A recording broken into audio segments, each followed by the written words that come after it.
Every day, a young woman gave a homeless little boy food from her small shop. She never asked questions. She didn't know his story. But one quiet afternoon, something unexpected happened. Four luxury cars stopped right in front of her shop and her whole life changed. Who were the people in those cars? And what was the boy's true connection to them? Sit back and discover this emotional story. My name is Sonia. I am a simple woman who runs a small provision shop. Most days in my shop are quiet. I arrange the items, greet customers, and try to make enough sales to support myself and my mother. Growing up was not easy, so every little improvement in my life means a lot to me. One afternoon, while I was settling down to eat the food I brought from home, I saw a small boy standing close to my shop. He was staring at the food in my hand. His clothes were dirty and he looked like he had not eaten in a long time. He didn't talk at first, but when I asked him what he wanted, he said he needed food. He looked too young to be begging. I asked for his name and he said his name was David. He tried to smile, but I could see he was hungry. I gave him my food without thinking twice. He sat down beside the shop and ate everything. The way he ate made me think about my childhood. My father walked out on my mother and me when I was still very young. My mother struggled every day to feed me. We had no help, no support. I still remember nights when she cried because she had no idea how to take care of us. Watching David reminded me of those days. But I also remembered how far God had brought us. I was not where I dreamed of being yet, but I was not where I used to be. I was alive, healthy, and standing on my own feet. Seeing him there made me feel both grateful and sad at the same time. When he finished eating, he thanked me. His smile was small, but it was real. Then he turned and walked away. I watched him leave and kept wondering what could have pushed such a young boy into the street alone. Later that evening when I got home, I told my mother about him. I explained how hungry he looked and how young he was. My mother felt bad. She asked me if I knew where his parents were. I realized I didn't even ask him. I just assumed there were adults somewhere who should be taking care of him. I just hope they are okay, my mother said. I nodded, but something in my heart didn't feel settled. Then my mother asked me about my savings. For the past 3 years, I had been saving for my modeling dream. It was something I had always wanted to do. I was getting closer to the amount I needed. I told her I had a strong feeling that I was almost there. Very soon, I hoped I would finally travel and start my modeling career. That night, I laid on my bed, but I couldn't sleep well. I kept seeing David's face. The way he held the plate. The way he ate without looking up. The way he thanked me with that tired smile. I wondered if he was safe. I wondered if he had eaten again. I wondered if someone somewhere was looking for him. Before sleeping, I said a simple prayer for him. I asked God to watch over him. The next morning when I opened my shop, I kept thinking about David. I tried to focus on my work, but my mind went back to him again and again. I didn't know if I would see him again. I didn't know anything about him. But I cared. Hours later, while I was attending to customers, I saw him again. He was walking along the road, begging people for money or food. His clothes were still dirty and he looked tired. Then it started to rain. At first, I thought he would run somewhere to hide from the rain, but he didn't. He kept standing there, still begging. I quickly rushed out and shouted, "David, come over here." He ran toward me. When he reached me, I asked him why he didn't run from the rain. He said he was a strong boy.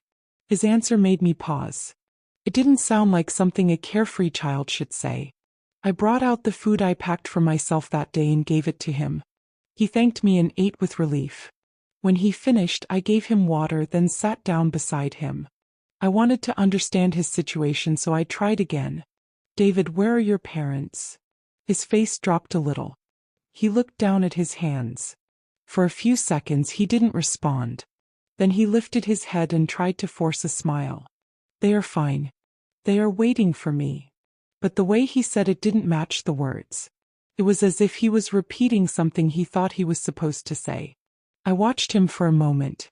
I didn't want to push too hard and make him uncomfortable, so I nodded and didn't ask more questions. Still, I felt something wasn't right. A child who had parents waiting for him wouldn't be walking around in the rain begging. He wouldn't be this dirty and hungry almost every day. There was a story behind his silence, but I could see he wasn't ready to share it. I sighed and looked at him again. He was playing with the edge of his shirt. For that moment he looked much younger than the bold way he talked. I wondered how long he had been surviving on his own. After a while I told him, "David, instead of begging around every day, you can come here. When you are hungry, just come to my shop. Don't stay on the street." He looked up quickly. "Every day?" His eyes opened wide like he couldn't believe what I said. "Yes," I replied. "Come here and eat. You don't have to beg." He nodded fast, almost as if he didn't want to lose the offer. "Thank you, Auntie," he said, smiling in a way that felt genuine this time. When he walked away that day, I felt something shift inside me. I didn't know it yet, but this small boy was about to change everything in my life. David started coming to my shop every morning just like he promised. I usually opened early, and he was always there a few minutes after, standing quietly at the door with that small, polite smile he had. I would hand him food, and he always said thank you before eating. He never rushed, and he never begged me for anything extra. He just appreciated whatever I gave him. Even though I told him several times that he didn't need to help me, he kept insisting. Before I knew it, he had made it a daily routine. He swept the front of the shop, arranged the chairs, wiped the counter, and carried small loads for me when customers bought things. He didn't act like someone trying to impress me or someone desperate. He simply did it with a quiet, sincere heart. His presence brought a kind of calmness. Customers liked him immediately because he was respectful and gentle. Some even asked if he was my son, and he would smile shyly and shake his head. I noticed he didn't talk much, but he listened carefully whenever I spoke. That made our little conversations feel meaningful, even when they were short.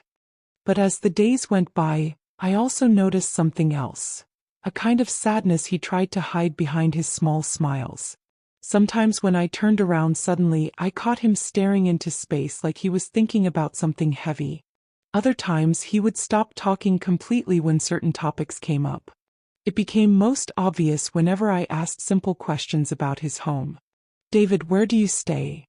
I asked one morning while arranging goods. He froze for a moment, his hand still holding the broom. He didn't look at me. "I stay around," he said, forcing a smile. "Around where?"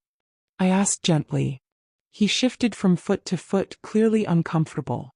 "I just stay around," he repeated, this time more quietly. I could tell he didn't want to talk about it, so I didn't push. Still, something in his tone stayed with me. It wasn't just shyness. There was fear mixed in. But even with the hidden pain he carried, I couldn't deny that his presence brightened my days. The shop felt warmer when he was around. He helped without complaining. He laughed at small things. And each time he finished sweeping, he would look at me with those gentle eyes and ask if there was anything else he could do. I didn't know his full story yet, but I could feel that whatever he was hiding was something deep. And somehow, I also felt that our lives were slowly becoming connected in a way I didn't fully understand yet. That evening, after we closed the shop, David thanked me as usual and said he would see me the next morning. He walked away with his small steps, holding the leftover food I had packed for him. I watched him go, and something in my heart wouldn't let me rest. The way he always avoided questions about home. The way he looked whenever I mentioned family. It didn't sit right. So for the first time I followed him. I stayed far behind so he wouldn't notice. He walked through different small paths, moving quickly like someone used to avoiding attention. After a while, I wondered if maybe I was overthinking everything. Maybe he lived with a distant relative. Maybe he just didn't like talking about home. But as he kept walking farther, my worry grew. Finally, he stopped in front of an uncompleted building. The place looked abandoned. No windows, no doors, just blocks and a bare floor. He stepped inside like he had done it 100 times. I held my breath, watching from the corner of the wall. He placed his small food pack on the ground and sat on a pile of old blocks. That was when I noticed he had a thin piece of cloth spread on one side, as if it was his bed. There were no lights, no protection, no adults anywhere. Just an empty building and a little boy trying to survive. My chest tightened. I covered my mouth with my hand as tears filled my eyes. No child deserved to live like this. No child should be alone at night in a place like that. I watched him quietly eat his food, looking tired and lonely in a way that cuts deep. I stepped back before he could see me. I didn't want to embarrass him or make him feel watched. As soon as I reached the main road, the tears came freely. I couldn't stop crying. Every image of him sitting alone in that dark place replayed in my mind. It broke something inside me. By the time I reached home, my mother noticed immediately. "What happened? Why are you crying?" she asked, holding my shoulder. I tried to speak, but the words got stuck. I wiped my tears and finally told her everything. How I followed him, how I found him, how he lived alone with no parent or guardian, how he never said a word about his suffering. My mother gasped softly and sat down. "A little boy? Living there alone?" "Yes," I said, crying again. "He has nobody. He's been surviving by himself." He held my hand. "We can't leave him like that." Her voice was calm, but I could see the concern in her eyes. I felt both relieved and overwhelmed. I never imagined the boy I had been helping every morning was carrying a burden this heavy. But now that I knew the truth, I also knew something else. I wasn't going to leave him to suffer alone again. The next morning, I woke up with one clear thought in my mind. David needed real help, and I couldn't ignore it anymore. Knowing he lived alone in an empty building pushed me to act quickly. Before opening the shop, I went to the market. I walked straight to the section where children's clothes were sold and picked out simple shirts, shorts, and a pair of jeans. Nothing expensive, just clean and new. I also bought a pair of shoes. With the bag in my hand, I hurried to the shop and arranged everything before he came. I kept checking the road, waiting to see him turn the corner the way he always did. I imagined him smiling when he saw the new clothes. I imagined him finally looking comfortable and cared for. I felt hopeful. I didn't know what that day would turn into. A little later than usual, I finally saw him from a distance. He looked excited as he ran toward the shop, waving the same small hand he waved every morning. I smiled and stepped forward, ready to call his name. But before I could say anything, everything changed. A car appeared suddenly, speeding faster than it should. I watched helplessly as David, still running, stepped forward without noticing it. The car didn't slow down. It didn't honk. It didn't try to avoid him. It happened too fast. The car hit him and he fell to the ground with a force that made my heart jump into my throat.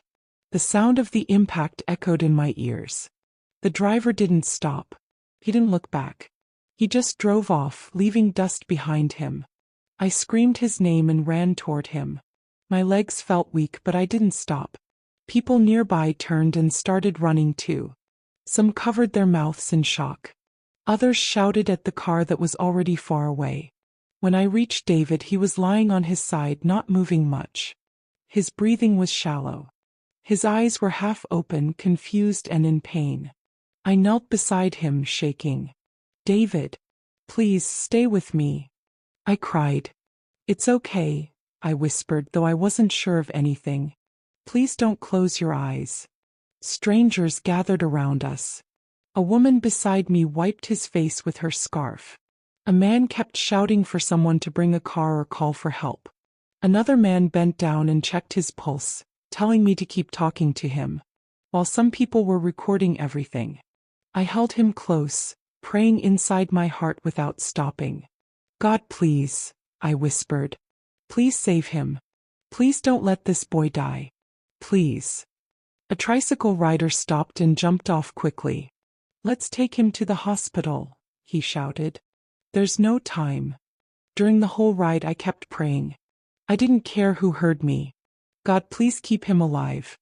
When we reached the hospital, nurses rushed out with a stretcher. They took him and carried him inside. I ran after them, breathless and shaking. They didn't allow me inside the emergency room, so I stood outside the door, listening to the sounds of nurses calling out instructions. I paced back and forth, holding my head and wiping my tears. Everything felt unreal. One moment I was excited to give him clothes. The next moment I was begging God to save his life. I couldn't stop thinking about the uncompleted building he lived in. How lonely he had been. How much he had survived already. And now this. My mother arrived after someone called her. When she saw me crying in the hallway, she hurried over and hugged me. What happened? Where is he? She asked. He was hit by a car, I said, barely able to speak. We brought him here. He's inside. I don't know if he's okay. My mother held my hand tightly. He will live, she said firmly. God will help him. Just breathe. I didn't feel strong, but her words kept me standing. Minutes felt like hours as we waited. Every time the door opened, I looked up quickly, hoping for news. I kept whispering David's name, hoping he could somehow hear me wherever he was inside that room. All I wanted was for him to open his eyes again and call my name the way he always did in the morning. I didn't care about the clothes anymore. I didn't care about the shoes. I just wanted him alive. Nothing else mattered in that moment. I stayed in the hallway waiting for any update about David. My hands wouldn't stop shaking. My mother kept telling me to calm down, but it was impossible. Every second felt long and heavy. I kept replaying the accident in my head, wishing I could erase it. After a while, a nurse came out and asked for the person who brought the boy. I stepped forward immediately. That's me, I said. She nodded. He needs treatment right away. He has internal injuries. We need to begin some procedures and scans. Please go to the billing office. My stomach tightened. I followed her directions and walked to the counter. The man behind the desk was typing something on a computer. He asked for the boy's details and I gave everything I knew. He entered the information and turned the screen toward me. This is the amount needed for the initial treatment, he said. When I saw the number on the screen, my heart dropped. I didn't speak. I didn't blink. I just stared at the figure. It was the exact amount I had saved for 3 years. Money I kept aside for my modeling dream. Money I planned to use for my first photoshoot session, portfolio, and registration. I had been saving little by little, making sacrifices, skipping things I wanted, and putting everything into that box hidden in my room. 3 years of patience. 3 years of hope. 3 years of telling myself that one day my life would change. Now the hospital was asking for that exact amount. My hands grew cold. My throat tightened. I stepped away from the counter and leaned against the wall. I felt torn in 2 different directions. Part of me saw the future I had worked for slipping away. Another part saw David lying on the stretcher, struggling to breathe. I closed my eyes. I tried to think clearly, but my emotions were everywhere. I remembered the morning he showed up shyly at my shop for the first time. I remembered how he helped me even when I told him not to. I remembered following him and seeing where he lived. I remembered the accident and how he tried to open his eyes. He had nobody. No father. No mother. No relatives. If I walked away now, he would not survive the night. My dream suddenly felt small compared to his life. I walked back to the counter slowly. My voice was quiet. Please give me a few minutes, I said. I rushed home with my mother behind me. I went straight to my room and pulled out the wooden savings box from my drawer. The small box looked heavier than ever. I held it in both hands and tears gathered in my eyes. I remembered every sacrifice that went into it. I remembered the nights I slept late calculating how much more I needed. I remembered how I promised myself I would make it one day. But I also remembered David's face. My mother touched my shoulder gently. Do what your heart tells you, she said. I didn't need to think any further. I sat on the floor, took a small hammer and broke the box. The money scattered across the tiles. I gathered everything into a bag, wiping my tears as I worked. My hands moved fast, but my heart felt heavy. When we returned to the hospital, I placed the money on the counter. The man counted it and nodded. We will begin treatment immediately, he said. I walked back to the hallway, feeling empty and relieved at the same time. My mother squeezed my hand. You did the right thing, she whispered. I sat down quietly and stared at the wall. My dream was gone. Just like that. The years of saving, all gone. But surprisingly, I didn't regret it. Not even for a moment. Because if that money could save David's life, then it had found a better purpose. I leaned back and closed my eyes, exhausted. I didn't know what would happen next, but I knew one thing for sure. I would rather lose my dream than lose him. And even though it hurt, I was at peace with my decision. The next morning, I arrived at the hospital early. I barely slept during the night. My whole body felt tired, but I didn't care. All I wanted was to see David awake and breathing on his own. When I entered the room, he was still lying there, eyes closed, with small tubes attached to him. The sight made my chest tighten. I pulled a chair closer and sat beside him. I took his hand gently. It felt warm, and that gave me a little comfort. I stayed there quietly for a while, just watching him. I thought about everything that had happened. The accident. The operation. The money. The fear. The prayers. It was a lot, but I didn't regret any decision I made. After some time, I bowed my head and started praying again. My voice was low and the room felt calm. God, please heal him, I said. Please give him strength. Please let him wake up. He has been through enough. Help him recover. I kept talking to God from my heart. As I prayed, I didn't expect anything to happen immediately. I only wanted God to hear me. Then I heard a small voice say, "Amen." I lifted my head quickly and looked at David. His eyes were half open and he was looking at me weakly. For a moment I froze. Then I jumped up from the chair. "David, you're awake," I said. I ran out of the room and called for the doctor. "Please come. He's awake." The doctor followed me back inside and checked him carefully. He asked David some simple questions and David responded slowly but clearly. The doctor nodded and said he was stable enough to continue recovering. When the doctor left, I sat beside David again. My eyes were wet, but I tried to keep myself calm. I held his hand gently. "David," I said, "you scared me." He looked at me and gave a small smile. "Thank you, Auntie." "You're safe now," I replied. "You're going to be fine." After a week in the hospital, David was finally getting better. The doctor walked in for his morning rounds, checked his vitals, listened to his breathing, then smiled. "You're a strong boy," he said gently before turning to me. "We'll observe him for 2 more nights. If everything stays stable, he should be ready for discharge." Relief washed through me. "Thank you, doctor," I said, smiling gratefully. I turned to David, happy and excited for him, but he didn't look happy. He just nodded quietly, his eyes dropping to his hands. After some time, the room became quiet again. David looked at me with a serious expression. I knew it was the right moment. "David," I began, "I know you don't have any parents." He stared at me, confused. "How did you know?" I took a deep breath. "I followed you. That day when you closed the shop and walked away, I followed you secretly. I saw where you were living." His eyes widened. He looked embarrassed and sad at the same time. He lowered his head and I could see he didn't know what to say. "You don't need to hide from me," I continued gently. "You're a child. You shouldn't be living alone like that. It's not safe. And it's not right." He didn't respond, but he squeezed my hand slightly. "I'm not angry," I said. "I just want you to be safe." He looked up again slowly.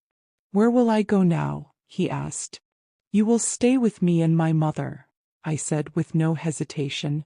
"You don't have to worry anymore. You won't go back to that place. You're coming home with us." His face changed instantly. The sadness disappeared. His eyes brightened in a way I had never seen before. Before I could say anything else, he opened his arms and hugged me tightly. "Auntie, thank you," he said. "Thank you so much." I hugged him back. I didn't hold back my tears this time. I wanted him to know he was not alone anymore. He had someone now. He had a home. He had a family. After he let go, he laid back on the bed, still smiling. I stayed with him for the rest of the day. I brought him food, helped the nurses when needed, and made sure he felt safe. My mother visited in the evening and talked to him too. She treated him like he was already part of our family. I could see the relief on David's face. That night as I left the hospital, I felt something different inside me. It wasn't worry. It wasn't fear. It was peace. David was alive. He was recovering. And from now on he would never be alone again. He had a home waiting for him. And I was ready to protect him with everything I had. The day David finally moved into our house felt like the beginning of something new, something peaceful. My mother opened the door with a wide smile. She pulled him into a gentle hug and said, "Welcome home, my son." David froze for a moment as if the words were too heavy to believe. Then he smiled shyly and whispered, "Thank you, Ma." The moment he stepped inside, he walked like he was entering a palace. He kept touching the walls lightly, observing the chairs, the curtains, the framed photos. Everything. It was as if he wanted to make sure none of it would suddenly disappear. That first evening he followed me everywhere. If I moved to the kitchen, he followed.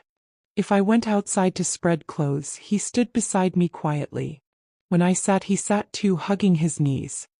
He didn't say much, but the relief on his face spoke louder than words. You could tell he was still afraid someone might tell him it was all temporary. My mother tried to make him comfortable. She prepared rice and stew and gave him the biggest piece of meat. Watching him eat made my heart ache. He ate slowly, politely, like someone who wasn't used to having enough. After dinner, he helped me pack up without being told. Every few minutes he would say, "Thank you, Auntie Sonia. Thank you for helping me. Thank you for bringing me here." I kept telling him he didn't have to thank me every second, but he would still look at me with those grateful eyes that made the whole sacrifice worth it 1,000 times. The nights were the hardest for him at first. He woke up twice crying quietly, thinking we would chase him away for disturbing us. I sat beside him, rubbed his back, and told him, "You are safe here. Nobody will ever send you away again." He relaxed slowly, breathing deeply, as though he had been waiting years to hear those words. Days passed and life began to settle into a new rhythm. He became a bright spot in the house, sweeping before anyone woke up, helping my mother without being asked, making us laugh with his innocent questions. Sometimes he prayed aloud, thanking God for bringing him a real family. Each time he said it, I felt something warm rise in my chest. One evening, as I watched him trying to read an old calendar on the wall, I realized how much he wanted to learn. His eyes followed each letter with determination, even though he struggled. School fees were still beyond my reach for now, but I refused to let that stop him completely. So I picked up an old notebook and began writing simple words.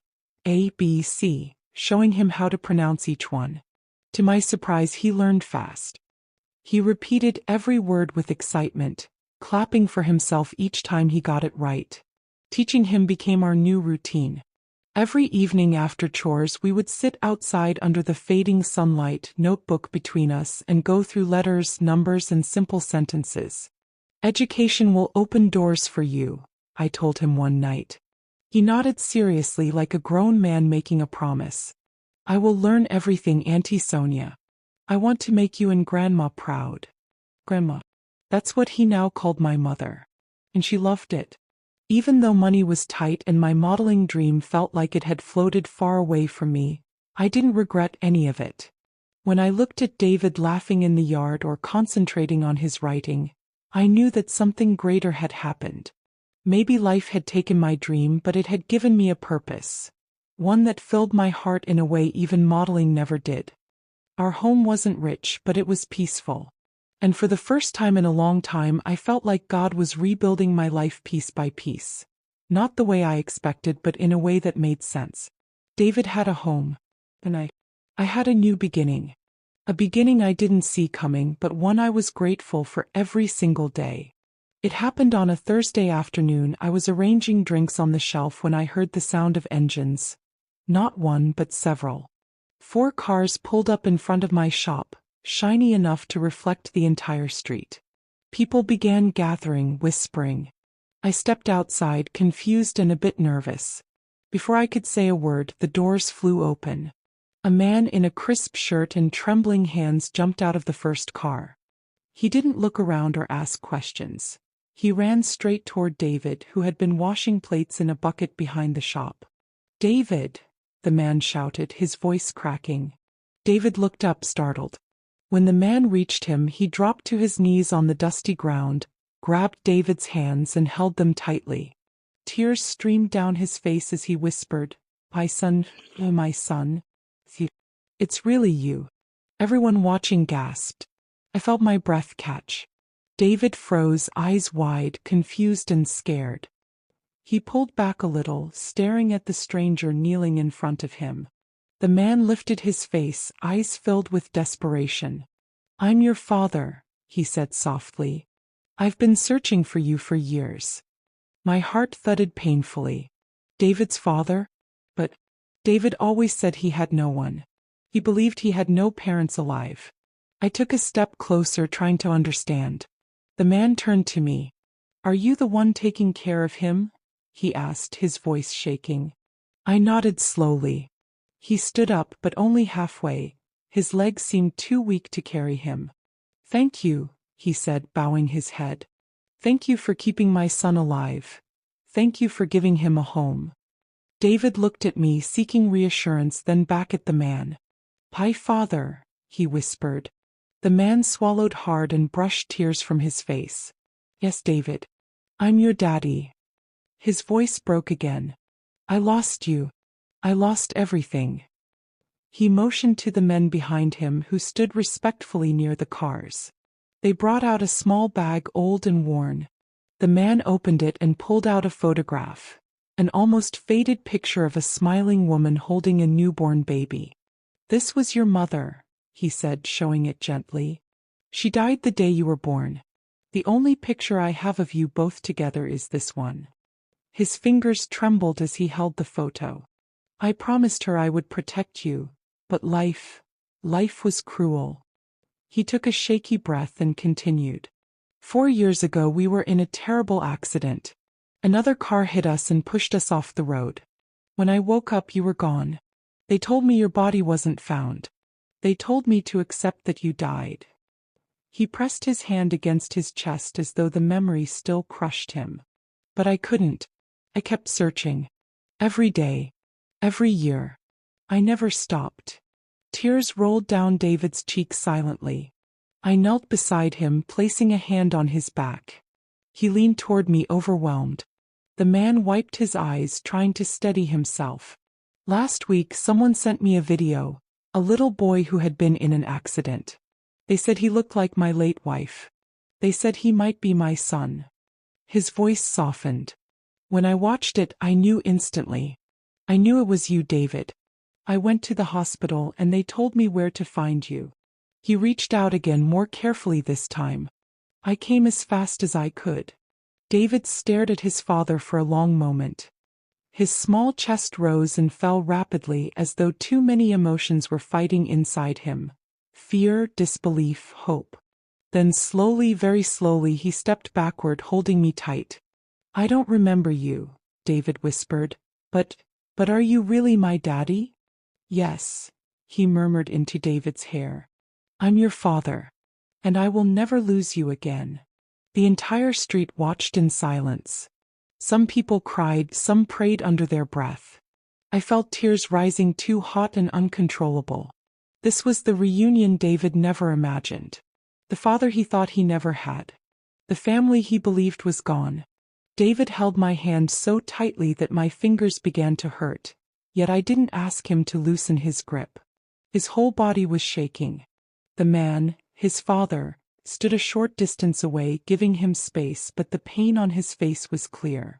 He wanted to hold his son, but David kept hiding behind me. "I don't know him," David whispered, clinging to my waist. "I don't want to go." His father dropped his head, tears falling again. "David, please. I'm your daddy. I've been looking for you for years."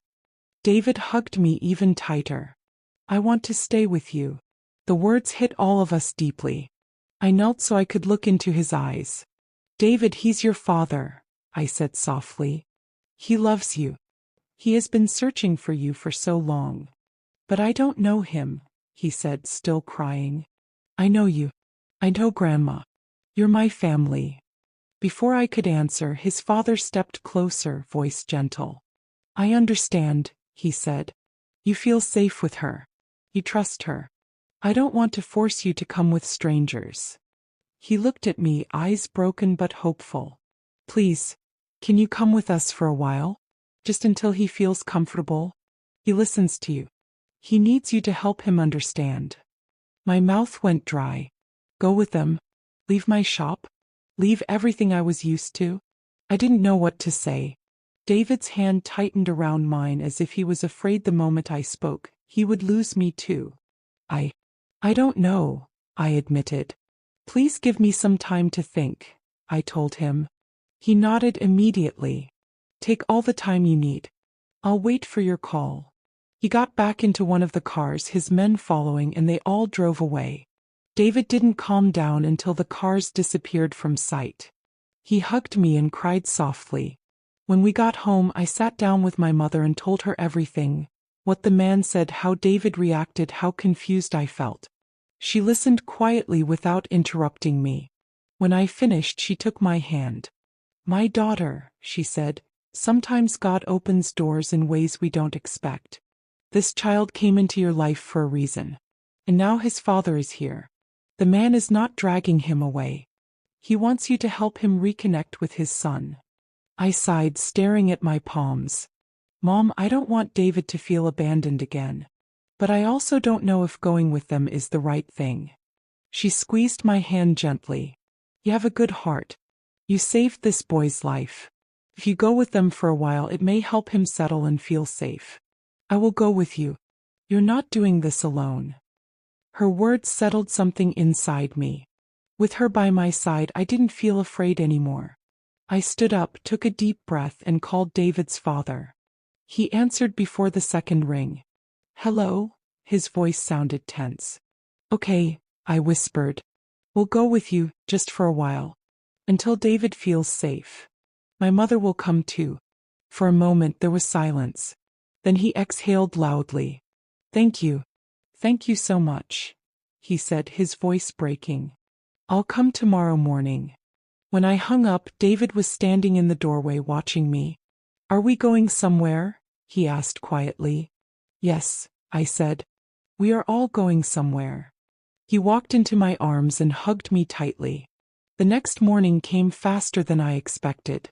For cars pulled up again, but this time the moment didn't feel strange or frightening. His father stepped out, standing by the door. He didn't rush toward David. He didn't push. He simply nodded, showing respect for the space David needed. David looked at him, then at me.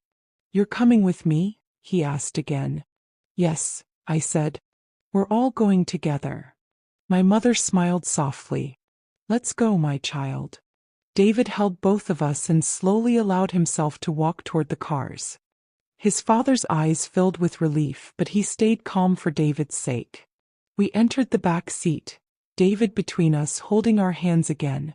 As the car started moving, he leaned against me quietly. The drive to his home felt long, even though no one was talking much. David sat between my mother and me, holding my hand tightly. Any time the car slowed or turned, he squeezed my fingers like he was afraid something would separate us. His father sat in front, glancing back every few minutes, trying not to look too desperate, but it was clear he was fighting the urge to pull his son close. When the cars finally stopped, David leaned forward to look through the window. His eyes widened. The house was big, far bigger than anything he had ever known. The walls were bright, the compound clean, and guards stood quietly by the gate. Everything looked peaceful, like a life he never imagined belonged to him. But instead of excitement, fear washed over his face. He held my arm and whispered, "Please don't leave me." "I'm not leaving," I said softly. "I'm right here." Just then the front door opened and a woman ran out. She looked older, maybe in her late 50s, and the moment her eyes landed on David, she froze. Her hand went to her mouth. Oh God, David," she cried. Before anyone could say anything, she ran to him and knelt. Tears streamed down her face as she held his hands carefully, like she was touching something precious and fragile. "You're alive," she sobbed. "You're alive, my child." David stepped back slightly, unsure. He didn't know her. But she didn't force a hug. She just cried, smiling through her tears. His father walked closer and placed his hand gently on her shoulder. "He doesn't remember," he said softly. "Give him time." She nodded quickly, wiping her face. "Of course. I'm just so grateful he's here." She looked at me next, and for a moment she studied my face.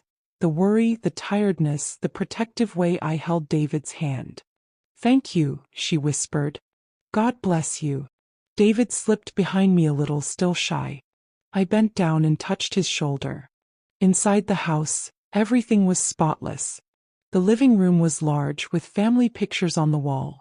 Pictures of his father, pictures of his mother, and one picture of him as a newborn. I felt my chest tighten when I saw it. All these years they had kept him in their hearts. Days passed in Michael's house and I slowly adjusted to the new life.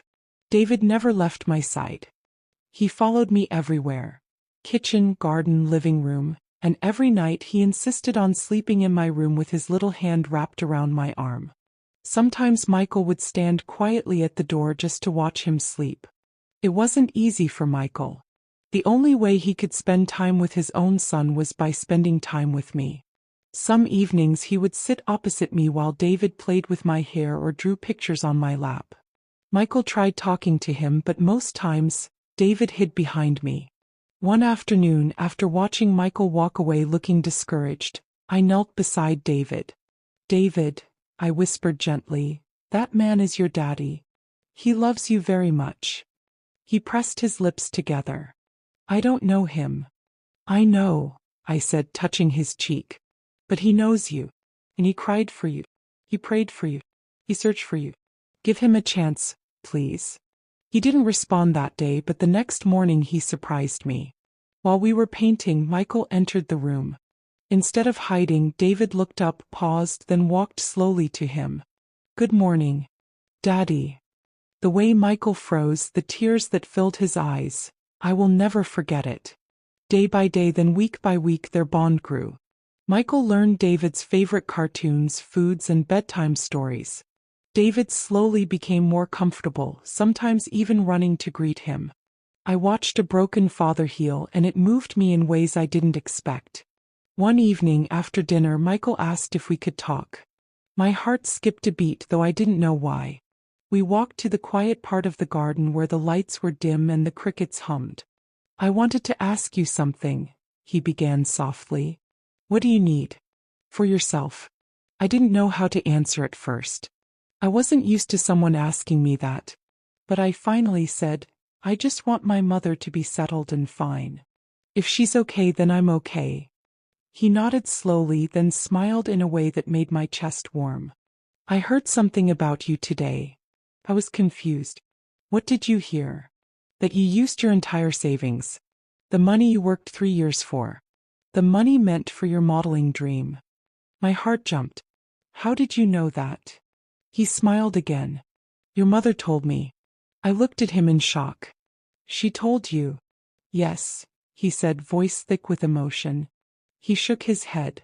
"Sonia, why would you do that for a child you didn't even know?" I looked down. "Because I know what it feels like to be helpless. I was once in that position. My mother and I struggled a lot. Someone helped us and God brought us through it. So when I saw David, I just did what I wished someone had done for me."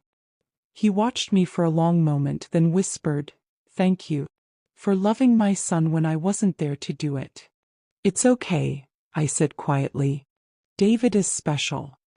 From then on, we spent more time together. Long conversations, shared meals, walking around the compound while David played nearby. The more time I spent with him, the more I noticed things about him. His kindness, his patience, the gentle way he spoke to his staff, the humility in the way he prayed, his laughter, his sincerity, and something inside me started shifting in a direction I didn't expect. My mother noticed before I did. One evening while brushing her hair she said, "Sonia, do you love Michael?" I almost dropped the comb. "Mama, why would you say that?" She smiled like she was seeing something I didn't want to admit. "Because of the way you look at him sometimes. And the way you speak to him. He is a good man, Sonia. I will not object if there is something between you two." "Mama, please," I said. "He probably doesn't see me that way. I'm just the woman who helped his son. And besides, love is not something we should be talking about now." She didn't argue. She only smiled and said, "Time will tell." But her words stayed in my mind. I found myself thinking about it later that night. Maybe I did like him more than I wanted to admit. But I didn't know if he felt the same, and I didn't want to confuse my emotions. I also had to think about my future. My dreams. My mother. My life. But everything changed 2 days later. Michael asked me to come to his study. I walked in and saw an envelope on the table. He handed it to me with a gentle smile. "Sonia, open it." My hands shook as I tore it open. The words hit me like a wave. "Congratulations. You have been accepted as a talent in the Royal Crest International Modeling Academy." I gasped, covering my mouth. It was the agency. The biggest one. The one I had prayed for. The one I saved for 3 years to attend. My voice trembled. But I didn't apply again." "I don't understand." "It's fully sponsored," he said softly. "Your tuition, accommodation, travel, everything. You deserve it." I stared at him, completely overwhelmed. Why would you do this?" I whispered. He stepped closer, his voice gentle. "Because you gave up your dream to save my son. I know how much this dream meant to you. And I couldn't sit back and watch you give up your dream."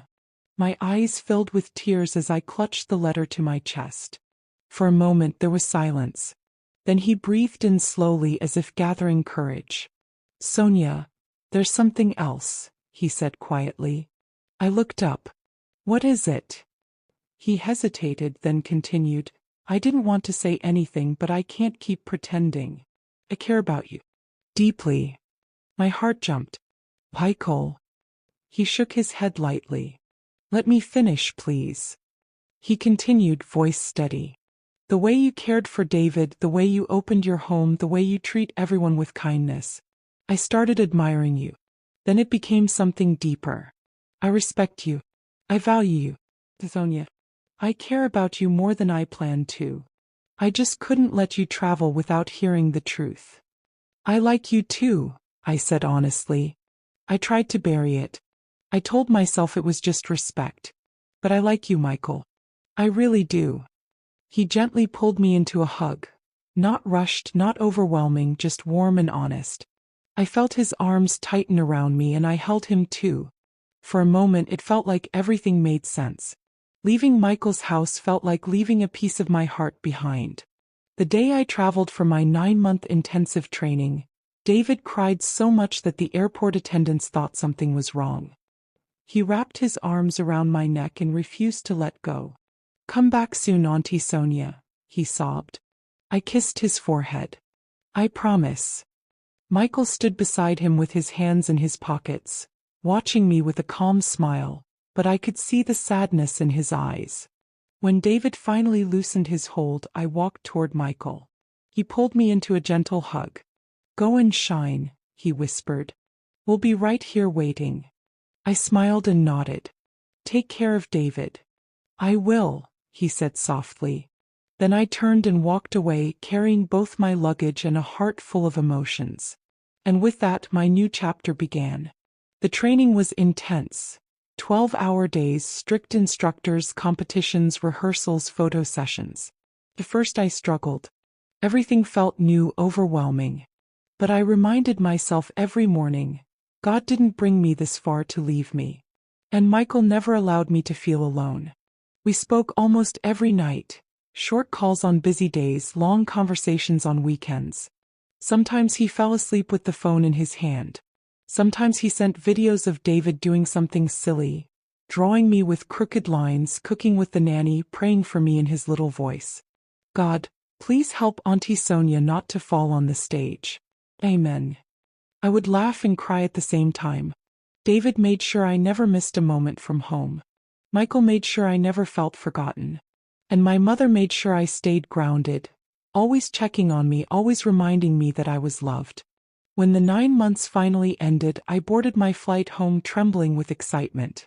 I kept imagining how David would run into my arms, how Michael would smile, how my mama would be proud, how everything would feel. But nothing prepared me for the moment the airport doors opened. David didn't just run, he flew into my arms. Auntie Sonia. Don't ever travel again, he shouted, crying and laughing at the same time. I hugged him tightly, tears falling freely. Michael watched us with the warmest smile, and when our eyes met, something inside me melted. He stepped forward and held my luggage with one hand and my waist with the other, guiding me gently. Welcome home, Sonia, he said softly. Home. That word meant something different now. David held my hand as we walked out of the airport, talking nonstop about everything I had missed. When we drove into the compound, the door opened before I even stepped out, and my mother rushed toward me. "My daughter," she cried. I fell into her arms, holding her so tightly my fingers trembled. Tears gathered in my eyes as the familiar scent of home wrapped around me. "I'm proud of you," she whispered, her voice breaking. I smiled through my tears. "Mom, I made it." She touched my cheek gently, as if confirming I was truly standing there. "Welcome home, my darling." Still holding my hand, she led me toward the living room. I pushed the door open and froze. The lights were dim, soft and warm. Candles flickered from every corner, their glow bouncing off glass and petals. Red and white rose petals covered the floor in a delicate path. Flowers stood arranged beautifully around the room, giving off a gentle, sweet fragrance. And then I saw it. A glowing script along the wall, spelled in tiny lights. "Will you marry me?" My breath caught in my throat. For a second I couldn't move, couldn't think, couldn't even feel my heartbeat. My hand flew to my mouth as my eyes filled instantly with tears. Fully I turned. Michael was behind me, already on one knee. His hands were shaking slightly as he held out a small velvet box, opening it to reveal a delicate, sparkling ring. "Sonia." His voice was low, already thick with emotion. "You've changed my life. You've changed my son's life. Every day you were away, I missed you more than I knew how to say. I want to build a future with you, a home, a family. Please." He swallowed. "Will you marry me?" A sound escaped my lips, a broken, overwhelmed little breath. Tears spilled down my cheeks before I could stop them. I pressed both hands to my face, shaking. "Michael," I whispered, my voice trembling. "Yes. Yes, I will marry you." He pulled me into his arms as David jumped excitedly around us. "She said yes. She said yes. I have a mummy now." Michael kissed my forehead, my tears, my cheeks. I could barely breathe from the joy. David wrapped his tiny arms around both of us. Then my mother stepped forward, tears in her eyes. She hugged me and said, "Congratulations, my darling daughter."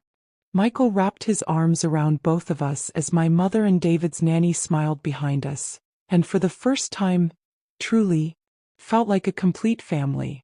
My name is Sonia, and this is my grace story, my testimony. I want you to know that if God could rewrite my life the way He did, then He can rewrite yours too. I gave up my dream to save a little boy's life, not knowing that God was preparing a bigger blessing for me. What I thought I lost forever became the very thing God restored in a greater way. His word in Ruth 2 verse 12 became real to me. "The Lord recompense thy work, and a full reward be given thee." Truly, He rewarded my work. He restored my dream. He placed me in a loving family. He gave me joy. And He proved to me that nothing done in love is ever wasted. Trust God. Trust His timing. Trust His process. Even when the road is painful, even when the sacrifice feels heavy, remember that God is faithful. One thing I know for sure is that He never takes without giving back better. He never allows tears without preparing joy. He never leads his children astray. Thank you and God bless you. What lesson did you gain from this story? Share your thoughts in the comments. Don't forget to like, share, and subscribe. Thank you for watching.